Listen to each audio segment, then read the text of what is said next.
यहाँ कक्षा में था और आनंद लिया। और अब इब्रानियों की पहली किताब पौलुस है। हमने पाया या हम विश्वास करते हैं धर्म ज्ञानी अंत में है, वे नहीं जानते कि इसे तब कौन या किसने लिखा, लेकिन मैं विश्वास करता हूँ जो कोई भी थोड़ी आत्मिक समझ रखता है वह देख सकता है कि वह पौलुस था। इसे अधिकांश लेखकों द्वारा विश्वास किया गया है यह पौलुस होगा। और कैसे वो पहले अध्याय में हमने देखा कि यह प्रभु यीशु को ऊंचा कर रहा था। ओह, उसने कैसे नीचे लाया अनुभव के द्वारा दिखाने के लिए जो उसके पास दशमिश के रास्ते पर मिला था। अब पौलुस आरंभ में एक वास्तविक धर्म ज्ञानी था। पौलुस की गमलीएल के नीचे शिक्षा प्राप्त हुई थी जो उस समय के सबसे अच्छे शिक्षकों में से एक था, और वह चतुर और बुद्धिमान था और एक वास्तविक चतुर बाइबल का विद्वान था। और मैंने इसे पाया जब वह दशमिश के रास्ते पर था। उसकी जेब में दस्तावेज थे उन सभी लोगों को गिरफ्तार करने के लिए जो धन्य पुराने सुसमाचार के मार्ग पर थे, और वह मनुष्य ईमानदार था। लेकिन मैंने हमेशा ही विश्वास किया है कि जब से पौलुस ने स्तिफनुस को मरते देखा है, मैं सोचता हूँ कि वो अवश्य ही उसके ठीक बगल में होगा जब उसने स्तिफनुस की मृत्यु की सहमति दी और जिन्होंने उस पर पत्थरवाह किया उनको ढाका। तब पौलुस स्तिफनुस के लहू का दोषी था और उसने अंगीकार किया और कहा, मैं यहाँ तक योग्य भी नहीं हूँ। कहा, क्योंकि मैंने उसका लहू बहाया है, उस शहीद स्तिफनुस का, क्योंकि वो इसका साक्षी था।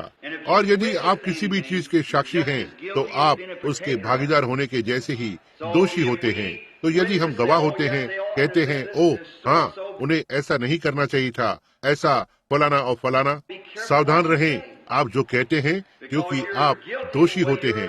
उसी तरह से आपका न्याय होता है। यदि आप निर्णय को नहीं ले सकते हैं तो कुछ भी न कहें, बस इसे ऐसे ही छोड़ दें। फिर जब आप गवाही देते हैं कि आप एक मसीही हैं तो आप दोषी हैं। देखा, आप एक मसीही होने के दोषी हैं और आपको उसके लिए अवश्य ही जीना होगा। और जब परमेश्वर बाइबल में एक प्रतिज्ञा को करता है, मैं यहाँ व्हील चेयर में एक व्यक्ति को देखता हूँ। जब परमेश्वर कोई प्रतिज्ञा को करता है तो वह उस प्रतिज्ञा के लिए दोषी होता है जब तक कि वह उसे पूरा न कर दे। वो परमेश्वर दोषी है जब वह एक प्रतिज्ञा को करता है, और वचन तब तक दोषी है जब तक वे पूरे नहीं हो जाते। देखा, वे ठीक वहाँ पर हैं, एक बयान के नाई जिसे परमेश्वर ने दिया है और इसे पूरा करना ही होगा, या परमेश्वर दोषी होता है। देखा, और इसलिए पौलुस एक शिक्षक होने के नाते और उस दिन दशमिक के रास्ते पर आ रहा था। लगभग दोपहर के लगभग लंबे समय, मैं समझता हूँ आकाश में से एक महान प्रकाश चमक रहा था और उसने उसे अंधा कर दिया और वह जमीन पर गिर पड़ा। और उसने कहा कि वह जानना चाहता है कि वह कौन था। उसने कहा, एक आवाज बोली और कहा, शाऊल शाऊल, तो मुझे क्यों सताता है। मैं सोचता हूँ ये प्रेरितों के काम के 8वें अध्याय पर है। और उसने कहा, वह कौन है जिसे मैं सताता हूँ। और आवाज वापस आई और कहा, मैं यीशु हूँ। ओह, मैं यीशु हूँ, और पैने पर लात मारना तेरे लिए कठिन है। और तब यीशु क्या था? यीशु वो प्रकाश था, बस एक बड़ा प्रकाश तेज चमक रहा था। अब हमें प्रोत्साहित करने और यहाँ बुनियाद को पाने के लिए वो किस तरह से एक प्रकाश था जबकि वो एक मनुष्य था। अब कोई नहीं, वहाँ पौलुस के साथ सिपाहियों का एक झुंड था जो मंदिर के पहरेदार थे, गिरफ्तार करने के लिए वहाँ नीचे जा रहे थे। पौलुस मुख्य कप्तान था और वे उन लोगों को गिरफ्तार करने के लिए वहाँ नीचे जा रहे थे क्योंकि वे उनके अभियान और आदि कर रहे थे और उनकी धार्मिक आशा के लिए जो उनके भीतर रखी हुई थी।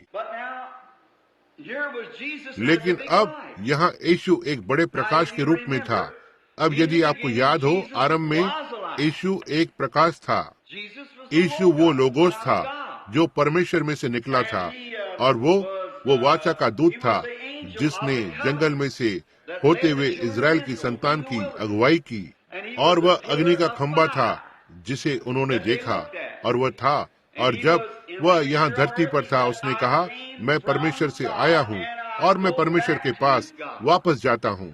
सो यदि वो अग्नि के खंबे से एक मनुष्य में आया, सो यदि वह वापस चला गया जहाँ पर वो था, वह फिर से वापस एक प्रकाश में चला गया, और वहाँ पर वो था जब पौलुस ने उसे देखा, वह एक प्रकाश था।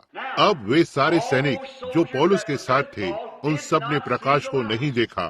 तो क्या यह संभव है कि कोई इसे देख सकता है और दूसरे इसे न देखें? निश्चित ही ऐसा है। तो ठीक है, वो पौलुस ने इसे देखा, लेकिन उनमें से बाकी लोगों ने प्रकाश को नहीं देखा। अब जब पतरस जेल में था, हम देखते हैं कि यह प्रकाश जेल में आया।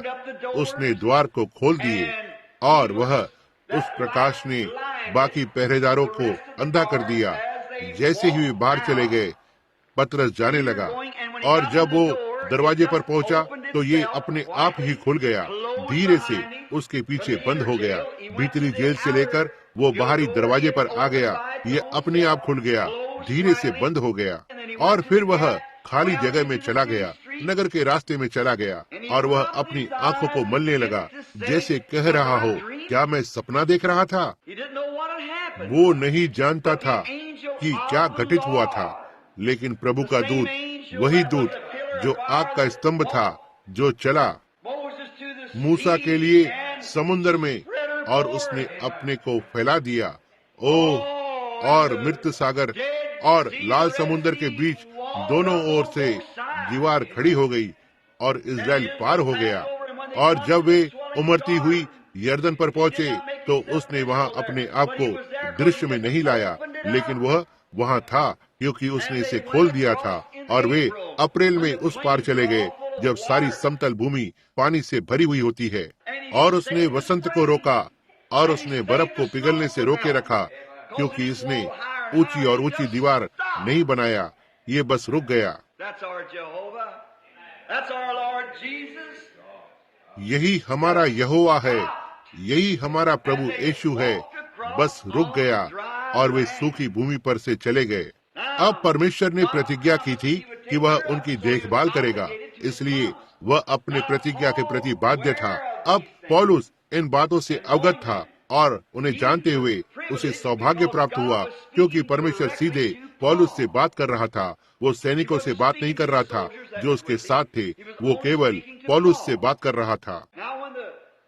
अब जब प्रभु का दूत एक तारे के रूप में नीचे उतर आया, और तारे को निहारने वाले भारत के ज्ञानी पुरुष, जब उन्होंने उस तारे को देखा और सैकड़ों मील तक उसका पीछा किया, और वह सारे वेधशालाओं के ऊपर से गया, क्योंकि उन्होंने इस समय को तारों के द्वारा रखा, और उस तारे को किसी ने नहीं देखा सिवाय उन ज्ञानी पुरुषों के। ओह प्रभु, क्या यह आपको उत्तेजित नहीं करता है? उसके बाद आप देखते हैं, परमेश्वर संगठनों के साथ व्यवहार नहीं करता है, वह लोगों के झुंडों के साथ व्यवहार नहीं करता है, वह व्यक्तिगत के साथ व्यवहार करता है, वह स्वयं को व्यक्तिगत के लिए प्रकट करता है। और अब इसे कहना यह नहीं, परमेश्वर मेरे हृदय को जानता है, और इसे अपने व्यक्तिगत के लिए नहीं कहता हूँ, ना व्यक्तिगत स्तुति के लिए, अब बस वहाँ होने के लिए। लेकिन क्या आप जानते हैं, वही परमेश्वर, वही यीशु आज सुबह हमारे साथ है? क्या आप जानते हैं, आप में से हर एक के पास ठीक अभी इसका एक छोटा सा व्यक्तिगत गवाह है कि वो यहाँ पर है, और उसने इस दिन में हमारे लिए कुछ ऐसा किया है जो उसने किसी और दिनों में नहीं किया। उसने इस दिन में उसकी तस्वीर को लिया था, हमने इसे ठीक वहाँ पर लटका कर रखा है। देखा, अग्नि का खंभा, वही प्रभु यीशु। देखो कि वो अब किस तरह से काम को करता है।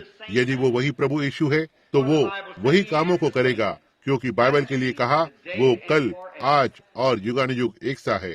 अब इससे पहले कि पौलुस कुछ भी घोषणा करता कि यह सही था या गलत, वो पहले वहाँ मिस्र में गया, और 3 वर्ष यह पता लगाने में लगे कि क्या यह वचन के अनुसार है या नहीं। क्या आप कभी यह जानते थे?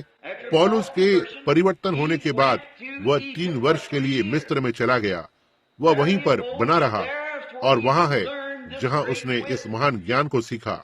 अब बिल्कुल किसी से भी तुलना में नहीं, मैं आपको सिर्फ ये बता रहा हूँ कि कैसे पवित्र आत्मा अभी भी वैसे ही बना रहता है। अब मेरे कलीसिया को यहाँ याद होगा, वर्षों पहले जब यह दूत प्रकट होता और उन चीजों को दिखाता था। मैं इसे लेकर थोड़ा संदेहवादी था। आप सभी यह जानते हैं जो पुराने समय के लोग हैं।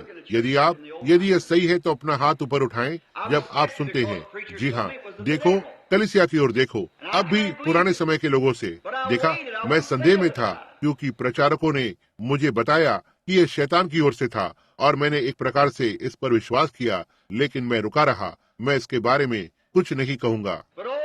लेकिन ओह, प्रभु का नाम धन्य हो। एक रात उस ओर वह नीचे आया, एक दूत, और वचनों में इसे प्रकट किया कि वो था। और जब मैंने इसे वचनों में देखा, उसके बाद इसके साथ संसार भर में विस्फोट करने के लिए संदेश था। वहां से Oral Roberts, A.L. Allen, Tommy Osborne, Tommy Hicks और जो भी हैं निकले। देखा, यह लोगों के लिए एक संदेश है। और यीशु कल, आज और युगानुयुग एक सा है। वचन के अनुसार है, वह एक सा है। वह उसी को करता है, वह वही है और वो वही काम को करता है। वह अपने आप को वैसे ही प्रकट करता है और वह यहाँ पर है आज सुबह वही। अब हम हो सकता है उसे देखें, हम हो सकता है ना देखें, जो भी है हमारे पास ठीक अभी एक गवाह है कि वो यहाँ पर है। अब हम देखते हैं कि पौलुस इस अनुभव के ऊपर और इन पत्रियों को लिखते हुए उनमें से ज्यादातर जेल में से उसने पुराने और नए नियम की तुलना की थी। अब याद रखें, इस बाइबल का अंतिम लेखक प्रेरणा के द्वारा परमेश्वर ने नीचे आकर उसे बताया, यदि कोई भी मनुष्य उसमें कुछ मिलाएगा या इसमें से कुछ भी निकालेगा, उसी तरह से उसके लिए जीवन की किताब के भाग में से निकाल लिया जाएगा। तो हम इसमें एक चीज भी जोड़ने की हिम्मत नहीं करेंगे। ओह, यह अवश्य ही जैसा है वैसा ही रहना चाहिए, इसमें कुछ भी नहीं जोड़ा जाना चाहिए। और हमें अवश्य ही हर एक चीज के लिए यत्न करना है जो इसमें है। मैं अब और अधिक नहीं चाहता और मैं कुछ कम नहीं चाहता। मैं बस वही चाहता हूँ जो यह कहता है। अब इब्रानियों की यह किताब, जिस कारण से मैंने इसे चुना है, एक उद्देश्य, एक चीज, यह पत्री, प्रिय भाई ब्रैनम और इत्यादि, और मैं हम वचन के साथ बने रहना चाहते हैं। अब पहला अध्याय यीशु को ऊंचा उठा रहा था, इसलिए वो एक मुख्य है। और पौलुस ने एक रात को हमें बताया कि वह बहुत पहले आदि में था। और हमने देखा कि वह किसी शालेम के राजा मल्कीसेदक से कम नहीं था, 7वें अध्याय का महान। और अब आज सुबह हम दूसरे दृष्टिकोण से उसकी ओर जाते हैं, दूसरे अध्याय से। अब जब पौलुस ने हमें इस महान अद्भुत संदेश को दिया, यीशु को ऊंचा उठाते हुए और यहाँ तक दूतों को भी उसकी आराधना करने के लिए बनाया। और मैं सोचता हूँ यहाँ पर जैसे कि धरती ये कितनी पुरानी है और वो उसे वस्त्र की नाई मोड़ेगा, लेकिन वे नाश हो जाएंगे, लेकिन तू बना रहेगा। और दूसरे अध्याय में, मतलब दूसरे पद में, मैं सोचता हूँ कि यह है, उसने इन दिनों में हमसे अपने पुत्र के द्वारा बातें की हैं। और देखो, विविध समयों और भिन्न भिन्न तरीके से उसने भविष्यवक्ताओं के द्वारा बात की। हम इसमें से होकर गए हैं और पाया है कि भविष्यवक्ता क्या थे और परमेश्वर ने किस तरह से भविष्यवक्ताओं के द्वारा अपने संदेश को लाया। परंतु इस अंतिम दिन में वो अपने पुत्र यीशु के जरिए से पवित्र आत्मा के द्वारा बोला। उस वक्त वो भविष्यवक्ताओं के जरिए से बोला। तब हमने पीछे जाकर और पाया कि उन सारे भविष्यवक्ताओं के पास उनमें मसीह का आत्मा था। हम पीछे यूसुफ की ओर गए और देखा कि वो सिद्ध रूप से मसीह का नमूना था। पीछे मूसा की ओर गए और देखा कि वो सिद्ध रूप से मसीह का नमूना था। फिर हम आगे उसके बाद दाऊद के पास आते हैं। और जब दाऊद को यरूशलेम में अस्वीकार कर दिया गया था, नहीं जानते हुए क्यों, लेकिन वो ऊपर पहाड़ी पर गया और पीछे मुड़कर देखा जैतून के पहाड़ पर और यरूशलेम के लिए रोया, क्योंकि उसे ठुकरा दिया गया था। तब से 800 वर्ष बाद दाऊद का पुत्र यरूशलेम में राजा के रूप में अस्वीकार कर दिया गया था और उसी पहाड़ी पर बैठकर और रोया था। ओह, मसीह की आत्मा व्यक्तिगत के साथ व्यवहार कर रही है। अब पौलुस कहना आरंभ करता है, इस कारण चाहिए कि हम उन बातों पर जो हमने सुनी है और भी मन लगाएं। दूसरा अध्याय अब हम आरंभ कर रहे हैं। इस कारण चाहिए कि हम उन बातों पर जो हमने सुनी है और भी मन लगाएं। ऐसा न हो कि बहकर उनसे दूर चले जाएं। ओह, होने पाए परमेश्वर आज सुबह इस आराधनालय में इसे हृदय में डाले। मैं प्रार्थना करता हूं कि पवित्र आत्मा इसे आपके हृदय में बहुत गहराई में डाल दे। हम उन बातों पर जो हमने सुनी है और भी मन लगाएं।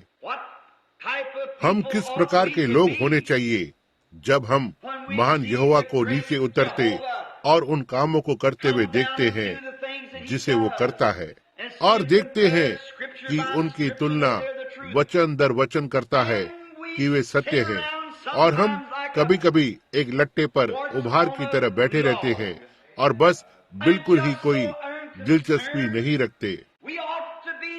हमें हर मिनट व्यस्त रहना चाहिए, लोगों को मसीह के पास लाने की कोशिश करना चाहिए। हमें जीवित पत्थर होना चाहिए। हम जैसे आलसी हैं वैसे कभी आलसी नहीं होना चाहिए। हम वहाँ कलीसिया जाएंगे और हम देखेंगे कि प्रभु यीशु कुछ तो करेगा या हमें इस तरह आशीष देगा, और उसके बाद हम वापस बाहर जाएंगे और कहेंगे बहुत ही अच्छी सभा थी। अब वचन का प्रचार करना, हम इसका आनंद लेते हैं, लेकिन यह मुख्य बात नहीं है। ऐसा नहीं है। वचन का प्रचार होने के ठीक बाद हमें प्रभु की आराधना नहीं करनी चाहिए जैसा कि हम आमतौर पर करते हैं। बस उसकी आराधना करें, यह बहुत ही अच्छी बात है, लेकिन हमें अपने जीवन के हर घड़ी उसकी आराधना करनी चाहिए। जब हम काम पर होते हैं तो हमें उसकी आराधना करनी चाहिए। जब भी मौका मिले प्रभु के लिए बताते हुए उसकी आराधना करें। यदि आप देखो, आप में से कुछ महिलाएं एक महिला को गलती में देखते हैं तो उसे उठाते हुए प्रभु की आराधना करें और कहें, बहन, वहाँ इससे भी अच्छा जीवन है।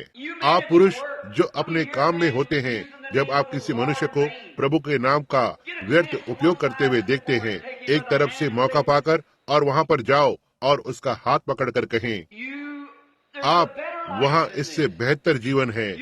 आपको उन शब्दों का उपयोग नहीं करना चाहिए और उसे नम्र सभ्य तरीके से बताएं।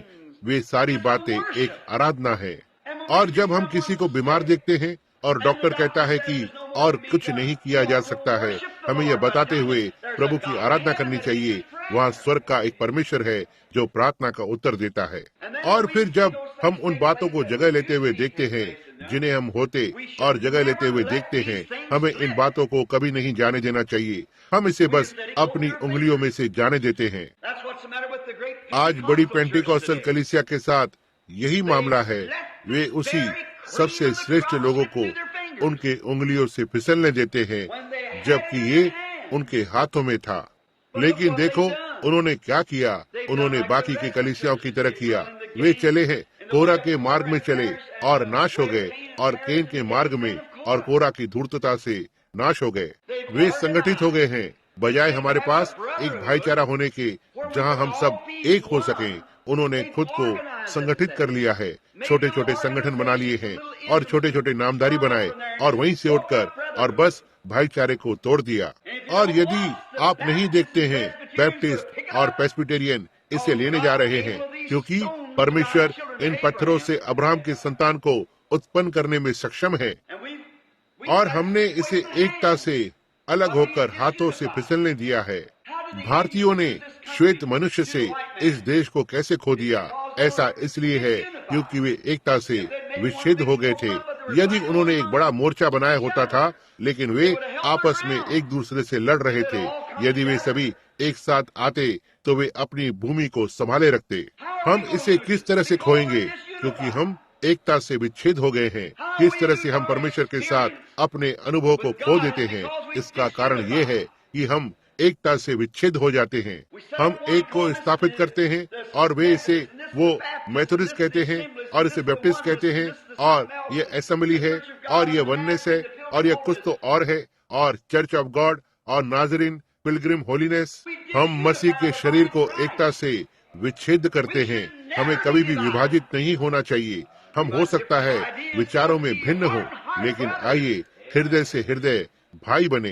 परमेश्वर चाहता है कि हम ऐसे बने। वह संपूर्ण परमेश्वर की कलीसिया के लिए मरा और हम एकता में विच्छेद नहीं होना चाहते हैं। इस कारण चाहिए कि हम उन बातों पर जो हमने सुनी है और भी मन लगाएं। ऐसा न हो कि बहकर उनसे दूर चले जाएं।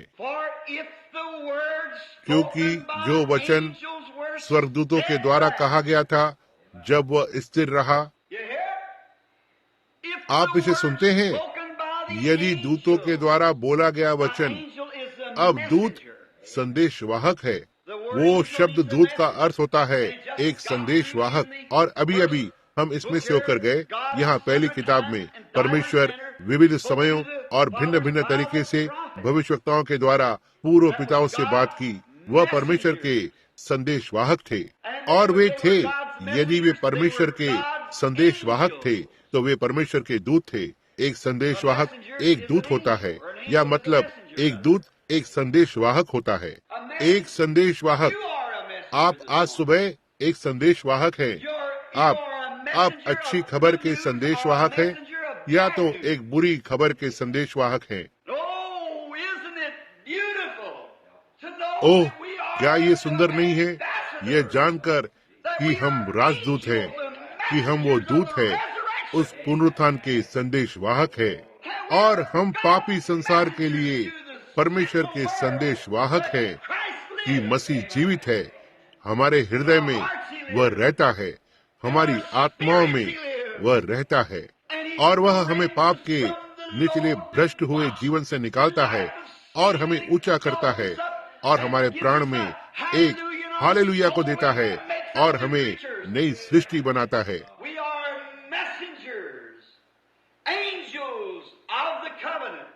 हम संदेशवाहक हैं, वाचा के दूत हैं।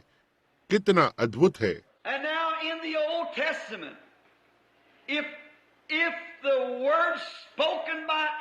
और अब पुराने नियम में यदि स्वर्गदूतों का वचन स्थिर था, इस तरह इसे सही होना था। पुराने नियम में इससे पहले कि किसी भविष्यवक्ता के वचन को प्रकट किया जा सके, इसकी जांच होनी थी और साबित होना था। वे इसके साथ ढीले ढाले नहीं होते थे जैसे हम आज हैं। बस बाहर जाते हैं और किसी भी तरह की सनसनी होती है या कुछ तो और, ओह परमेश्वर की महिमा हो, यही है। आपको गलत फहमी हुई है। बाइबल ने कहा कि अंत के दिनों में शैतान मसीहत का नकल करेगा। इतना नजदीक, इतना तक, यदि संभव हो तो यह बिल्कुल चुने हुए को भी भरमा देगा। यह सही है, तो हमें अवश्य ही इसका निरीक्षण करना है। और उन्होंने अपने दिनों में इसका कैसे निरीक्षण किया? उरीम तुम्मीम से हारून का छाती का पटुका, जिसमें वे पत्थर लगे हुए थे, मसा, यशब, हीरा, माणिक, नीलम, वे सारे पत्थर या रत्न जो इन 12 कुलपतियों के जन्म को प्रतिनिधित्व करते हैं, जो हारून के छाती के पटुके में थे। और जब एक भविष्यवक्ता भविष्यवाणी को करता और वह पवित्र प्रकाश उस पर चमकता, तो परमेश्वर ने कहा यह सच्चाई है। लेकिन कोई फर्क नहीं पड़ता यह कितना भी वास्तविक लगता हो, यदि यह उस पर नहीं चमकता तो यह सत्य नहीं था। तो वह उरीम तुम्मीम उस याजक गण के साथ जाता है। लेकिन यह बाइबल आज परमेश्वर का उरीम तुम्मीम है, और जब कोई भविष्यवक्ता भविष्यवाणी को करता है तो इसे अवश्य ही पूरी तरह से बाइबल के साथ चमकना है। फिर परमेश्वर कहता है, उसके बाद वह नीचे उतर आता है और इसे साबित करता है। ओह, मैं आज परमेश्वर की महिमा इस तरह से कर सकता हूँ। मैं उस एक रविवार की सुबह के बारे में सोच रहा हूँ, लगभग इसी तरह के, जब मैं आराधनालय को छोड़कर जा रहा था और आप लोग रो रहे थे और मुझसे नहीं जाने के लिए कह रहे थे। लेकिन जब मैंने दाऊद और गोलियात पर प्रचार किया और आप किस तरह से उस ठंडी बेरुख संसार का सामना करने जा रहे हैं जो कहता है कि अद्भुत कार्य के दिन बीत चुके हैं, मैंने कहा वहाँ एक बड़ा दानव है और जितना जल्दी हम उसे मार सकते हैं, बाकी के सब हिम्मत बांधेंगे। और प्रभु ने उसे स्वीकृति दी।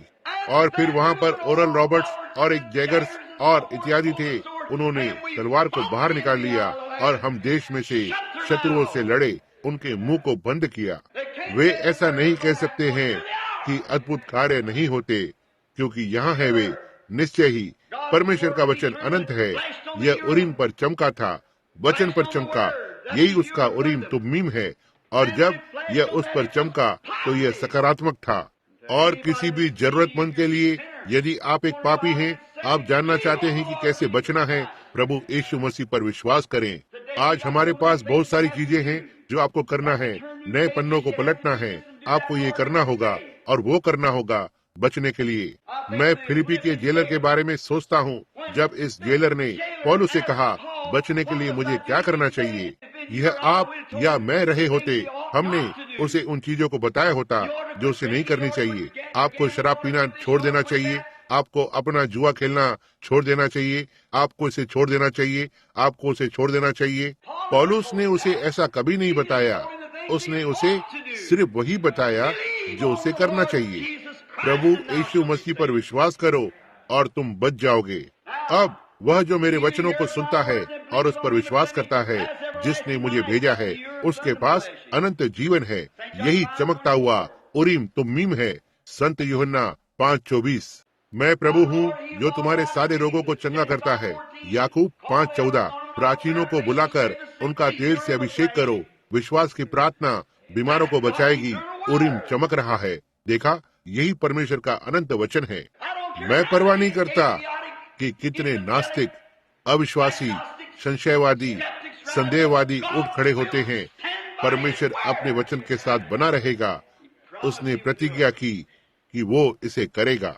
और हमें इन बातों पर अधिक गंभीरता से ध्यान देना चाहिए जो हमने सुनी है। ऐसा न हो कि हम उन्हें किसी भी समय जाने दें, क्योंकि यदि दूतों, भविष्यवक्ताओं के द्वारा बोला गया वचन स्थिर था, क्या वे थे? हम इस बात पर एक सप्ताह बिता सकते हैं। क्या यह स्थिर था जब मूसा ने बोला?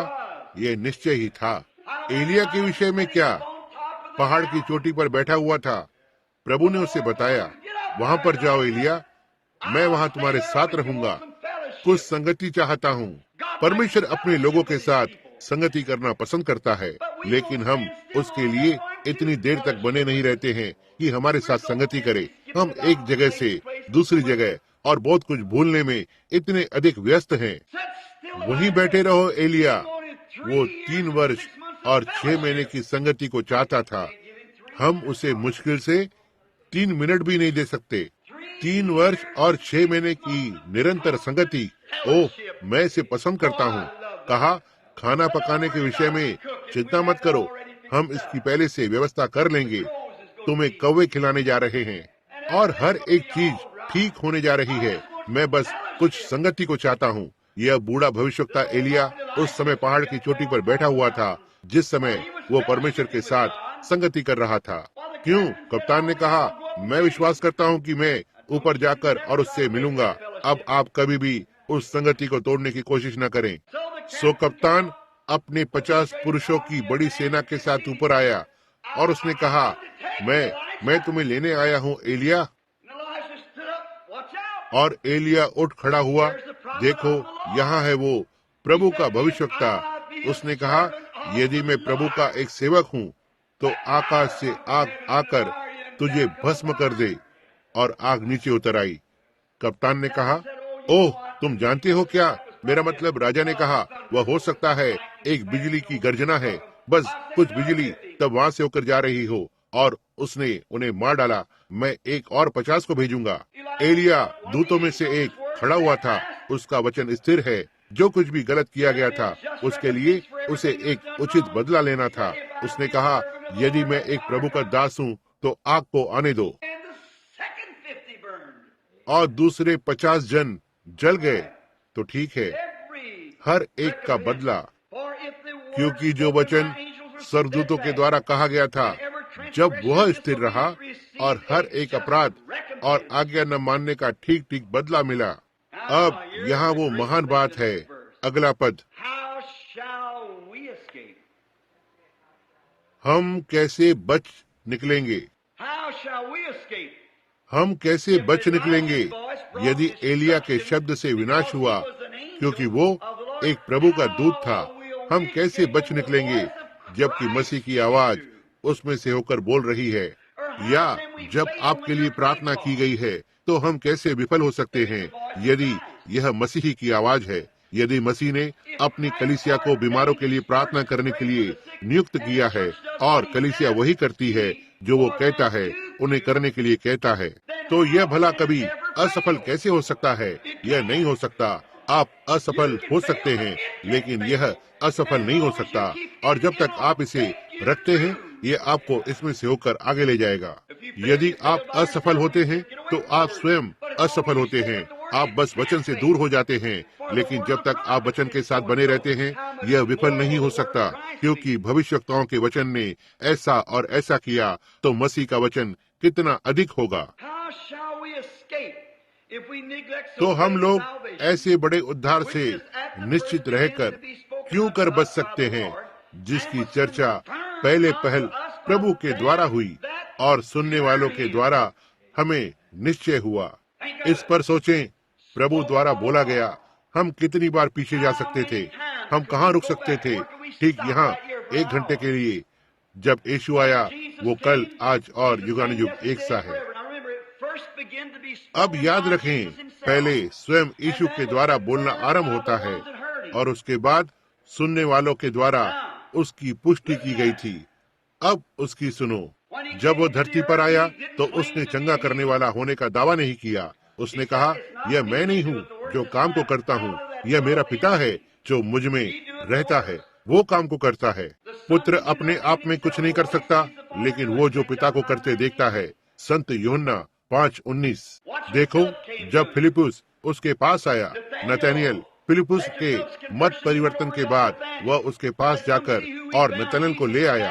कहा, आकर देखो कि हमने किसे पाया है, नासरत का यीशु, यूसुफ का पुत्र। और उसने कहा, क्या नासरत से कोई अच्छी चीज आ सकती है? कहा, आकर देखो। यही यकीन दिलाने का तरीका है। इसे साबित करें, आकर और देखें। ओह, यही सबसे अच्छा है मैंने कभी सुना है। आके और अपने आप के लिए पता करें।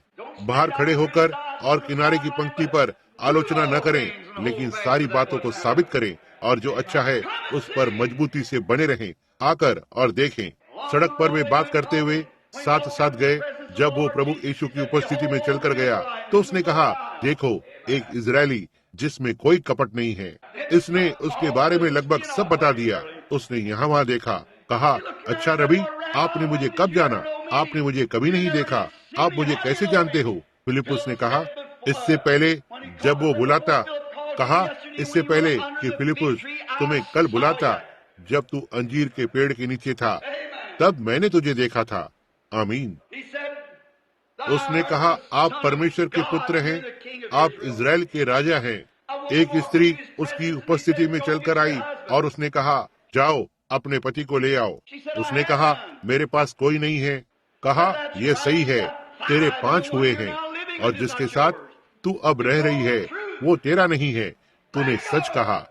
इस पर सोचें। उसने कहा, श्रीमान, मैं यकीन करती हूँ कि आप भविष्यवक्ता हैं, कि हम यह जानते हैं कि जब मसीहा आएगा तो वो हमें सारी बातों को बताएगा। उसने कहा, मैं वही हूँ जो तुझसे बात कर रहा है।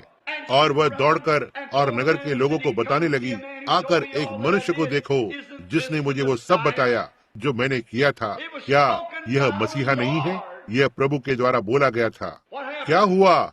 यीशु ने कहा, उसके जाने से पहले, जो काम मैं करता हूँ वो तुम भी करोगे। क्या यह सही है?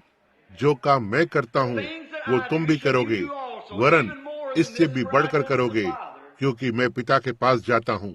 ओह, मैं उन्हें हर जगह देख सकता हूँ, आगे जाते हुए, मरकुस 16, हर कहीं जाते हुए, प्रचार करते हुए।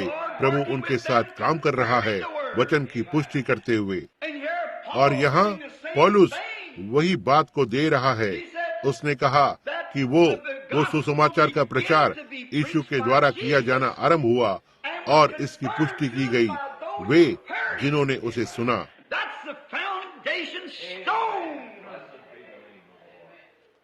यही वो बुनियाद का पत्थर है। ओह, प्रभु का नाम धन्य हो। यही वो बुनियाद का पत्थर है। और सोचने के लिए 2000 वर्ष बीत चुके हैं। नास्तिक और संदेहवादी और संशयवादी और अज्ञेयवादी उठ खड़े हुए हैं, लेकिन आज वही यीशु अपने वचन की पुष्टि उसी तरह से करता है उनके द्वारा जो उसे सुनते हैं। उसकी सुनो, इसका मतलब केवल एक उपदेश सुनने से नहीं है, इसका मतलब उसकी सुनो। जी हाँ, हम कैसे बच निकलेंगे? हमारा बच निकलना कहाँ है? ओह, आप कहते हो परमेश्वर धन्य है, मैं मेथोडिस्ट कलीसिया से संबंधित हूँ, मैं एक प्रेस्बिटेरियन हूँ, मैं पेंटिकॉस्टल हूँ। इसका इसके साथ कोई लेना देना नहीं है।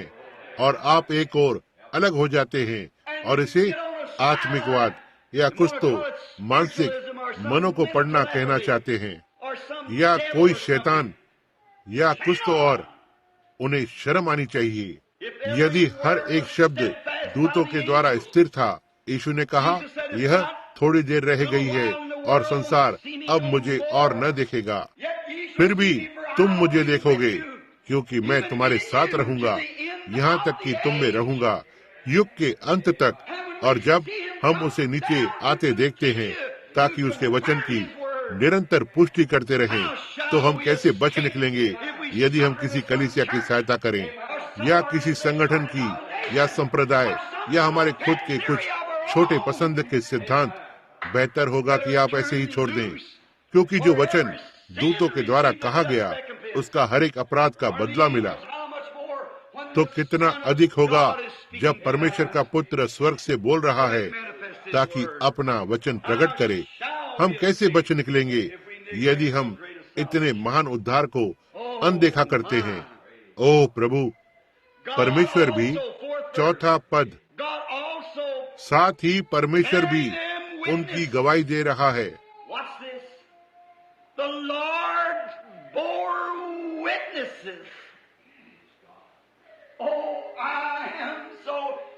इसे देखना, प्रभु ने गवाही दी। ओह, मैं इसके लिए बहुत ही खुश हूँ। प्रभु ने गवाही दी। देखो, जब एलिया पहाड़ी पर बैठा था और उसने कहा यदि मैं परमेश्वर का जन हूँ तो अग्नि स्वर्ग से उतर आए और तुम्हें भस्म कर दे। परमेश्वर ने गवाही दी कि वो परमेश्वर का जन था। परमेश्वर हमेशा गवाही को देता है। आपका जीवन गवाही को देगा।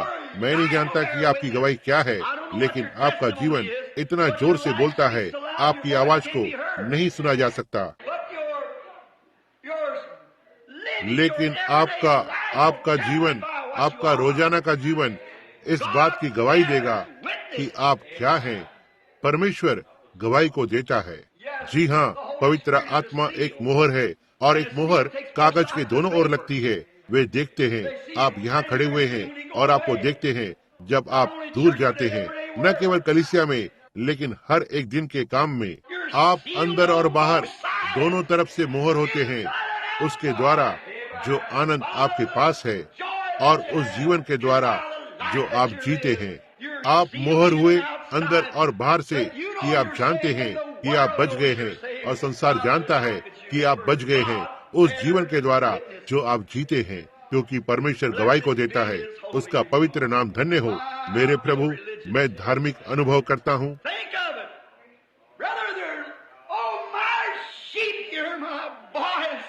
इस पर वहाँ सोचे भाइयों, ओह, मेरी भेड़ें मेरी आवाज को सुनती हैं और वे एक अजनबी के पीछे नहीं जाएंगी। ओह, किस तरह से हमारे नाम उसके हाथों की हथेलियों पर है। यह दिन और रात उसके सामने है। उसका वचन हमेशा उसके सामने होता है। उसकी प्रतिज्ञा, वो इसे भूल नहीं सकता है, और वो आपसे प्रेम करता है। अब वो उसके अपनों की गवाही को देगा। आप अपना मुंह खोलकर और एक भी शब्द न कहें, संसार जान जाएगा कि आपके साथ कुछ तो हुआ है। इसकी गवाही देता रहा, चिन्हों और अद्भुत कामों और नाना प्रकार के सामर्थ के कामों और पवित्र आत्मा के दानों को अपनी इच्छा के अनुसार। आइए अब बंद करने से पहले केवल एक वचन को लेंगे। पेंटिकॉस्ट के दिन पर जब उन्होंने पवित्र आत्मा को पाया, लगभग 4 दिन के बाद पतरस सुंदर नामक फाटक से होकर गुजरा, वो और यूहन्ना। उन्होंने एक मनुष्य को कहा, हमारी ओर देख, और उसने कहा, चांदी और सोना मेरे पास नहीं है, लेकिन जो मेरे पास है मैं तुम्हें देता हूँ। नासरत के यीशु मसीह के नाम में उठ और चल। और उस मनुष्य ने उसकी ओर देखा और कभी इसके बारे में कुछ भी सवाल नहीं पूछा। वह बस खड़ा हो गया और चलकर निकल गया। वे अनपढ़ और गवार मनुष्य थे, लेकिन बाइबल ने कहा उन्हें उन पर ध्यान रखना था, क्योंकि वे जानते थे कि वे यीशु के साथ रहे थे। भाई, जब संसार जानता है कि आप यीशु के साथ रहे हैं, जब आप इस वर्तमान संसार में और इस अंधकार में ऐसे शुद्ध और मिलावट रहित जीवन को जी सकते हैं, जिसे संसार जानता है और देख सकता है कि आप यीशु के साथ रहे हैं, जब रास्ते की एक अशिष्ट अश्लील वेश्या मेमने के लहू में धुली हुई एक स्त्री बन सकती है, परमेश्वर गवाही को दे रहा है कि वह जीवित है। एक शराबी को लेता है जो इतना नीचे गिरा हुआ है कि वह अपनी पत्नी के प्रति विश्वासघाती है, कि वह अपने बच्चों के साथ दुर्व्यवहार करता है और टेबल से खाने को लेता है और वेश्या पर लुटाता है। उसे एक बार यीशु के साथ आने दो, आप उसे वापस लौटते हुए देखेंगे, सेना के जैसे, जो अपने सही दिमाग में था और सही कपड़े पहने हुए था, उसके बच्चों और उसकी पत्नी और अपने प्रियजनों के लिए।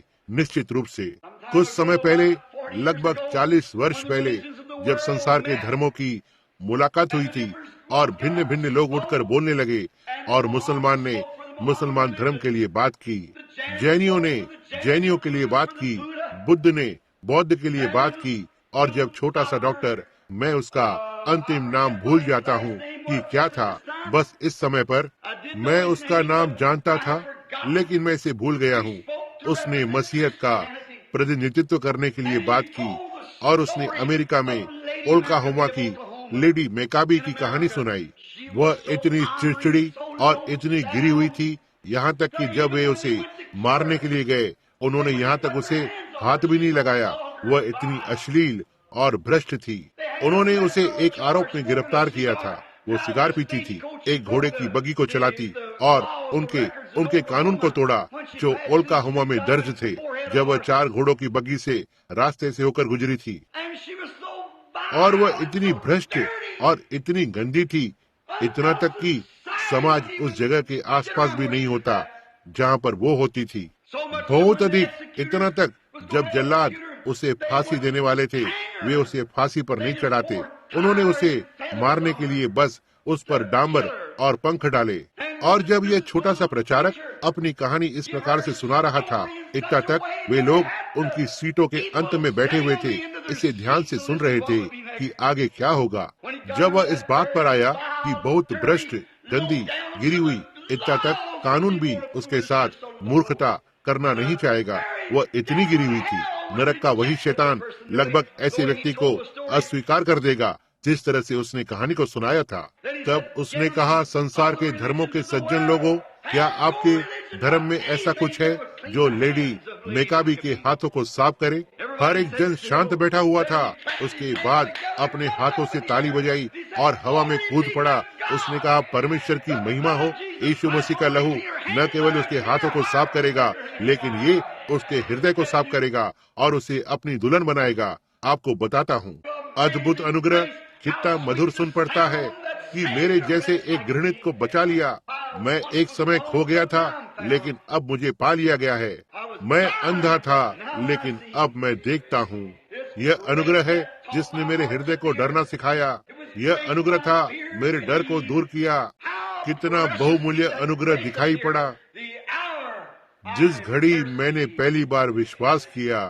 निश्चित रूप से हम कैसे बच निकलेंगे यदि हम इस तरह अनदेखा करते हैं? आप खाने को अनदेखा करते हैं तो आप मर जाएंगे। आप एक कोने पर मुड़ने को अनदेखा करते हैं तो आप टक्कर खाएंगे। तुम गाय से दूध निकालने को अनदेखा करोगे तो वह सूख जाएगी। आप अपने दांतों को अनदेखा करते हैं तो आपको उन सभी को बाहर निकालना होगा। निश्चित रूप से आप अपने अनदेखा करने के लिए भुगतान करते हैं। हे ब्रैनम टैबरनेकल और आप जो मेहमान हैं, अब मैं आपको कुछ बताता हूँ। आप परमेश्वर की महिमा की गवाही देने को अनदेखा करते हैं आप परमेश्वर की स्तुति और महिमा देने को अनदेखा करते हैं। आप इन दिनों में से एक दिन अपने आप को ठंडा, औपचारिक और पिछड़ा हुआ पाएंगे। आप परमेश्वर की स्तुति करें। यदि हम ऐसे महान उद्धार को अनदेखा करते हैं तो हम कैसे बच निकलेंगे? देर हो रही है। मैंने अभी अभी भाई थॉम की ओर ध्यान दिया है, जो वहाँ पीछे चले गए। हम बंद करेंगे और इसे आज रात को जारी रखेंगे, प्रभु ने चाहा तो। आइए बस कुछ क्षण प्रार्थना करें। हमारे स्वर्गीय पिता, आपकी आशीष और स्तुति और आदर और महिमा और ज्ञान और शक्ति और सामर्थ होए हमेशा और हमेशा के लिए। ओह, उस मेमने को जो सिंहासन पर बैठा था, अधिकार और राज्य और हर एक चीज उसके हाथ में दे दिया गया था। जब वह मरे हुओं में से जिलाया गया हमारे धर्मीकरण के लिए, उसने संसार के लिए चिल्लाया, स्वर्ग और धरती की सारी सामर्थ मेरे हाथ में दी गई है। सो इसलिए तुम सारे जगत में जाकर और सुसमाचार का प्रचार करो। हे प्रिय मरते हुए मेमने, तेरा बहुमूल्य लहू अपनी सामर्थ को कभी नहीं खोएगा। परमेश्वर की कलीसिया के समस्त छुड़ाने तक बचाए गए कि अब और पाप न करें। सेवकों की नाई यह देखने में हमारी सहायता करें कि हमें बहुत अधिक आवश्यकता है। किस तरह से हमारे पास एक कलीसिया होना अवश्य है। हमारे पास यह होना चाहिए। हमारे पास सब कुछ होना अवश्य है। हमारी महिलाएं कलीसिया जाने से पहले, जो तब भी अपने आप को मसीह कहती हैं, उनके पास एक खास तरह की पोशाक को होना चाहिए, या वे ऐसे पोशाक को पहने हुए हों जो सजी सजाई हो। और प्रचारकों के पास इतना अधिक पैसा होना चाहिए इससे पहले कि वे आए, और हर एक चीज फलाना होना है। हे मसीह, जब मैं यहाँ पढ़ता हूँ किस तरह से वे भेड़ बकरियों और बकरियों की खालों में इधर उधर भटकते फिरे, धरती की मांदों और गुफाओं में रहते थे। वे घोर सतावट में इधर उधर भटकते रहे, तो भी विश्वास को प्राप्त किया दूतों की सेवकाई के नीचे। हम कैसे बच निकलेंगे जब प्रभु यीशु ने हमें अच्छे घर और गाड़ियां और वस्त्र और भोजन देता है, और हम कुड़कुड़ाते हैं, हम ऐसे ही बैठे रहते हैं, हम आलसी हैं, हम कभी भी बाहर निकलकर और इसके विषय में कुछ करने की कोशिश नहीं करते हैं। हम कैसे बच निकलेंगे परमेश्वर? ओ, मैं प्रार्थना करता हूँ कि आप हर एक हृदय में पुराने समय के विश्वास को जलाएंगे इस सुबह, प्रभु, जिससे कि लोग ऊपर और उस पर हो सके। आइए हम काम करें जब दिन का उजाला चमक रहा है, क्योंकि सूरज तेजी से डूब रहा है और रोजाना का जीवन जा रहा है, और अब और समय नहीं रहेगा, यह अनंतता में मिश्रित हो जाएगा। हे परमेश्वर, आज प्रदान करें कि हम नए दर्शन के साथ जाएं, ज्ञान के साथ, समझ के साथ, यह जानने के लिए कि कैसे पापियों के पास जाकर और उन्हें मसीह के पास लाना है। अपने दास की प्रार्थना सुने प्रभु। मैं मांगता हूँ, यदि यहाँ कोई है जो मसीह को अपने उद्धारकर्ता के नाई नहीं जानता है, तो क्या आप अपना हाथ उठाकर कहेंगे, मुझे याद करना भाई ब्रहणम? क्या आप बस अपने हाथ को उठाकर कहेंगे, मुझे याद करें, मैं मसीही बनना चाहता हूँ, मैं इसे अब और अनदेखा नहीं करना चाहता। परमेश्वर आपको आशीष दे। वहाँ पीछे श्रीमान कोई और है? कहे, मैं अपने हाथ को उठाना चाहता हूँ भाई ब्रैनम, और मैं मसीह को अपने उद्धारकर्ता की नाई स्वीकार करना चाहता हूँ, जिसको मैंने हर समय अनदेखा किया है। ओह, मैं कलीसिया जाता हूँ, निश्चय ही मैं कलीसिया से संबंधित हूँ।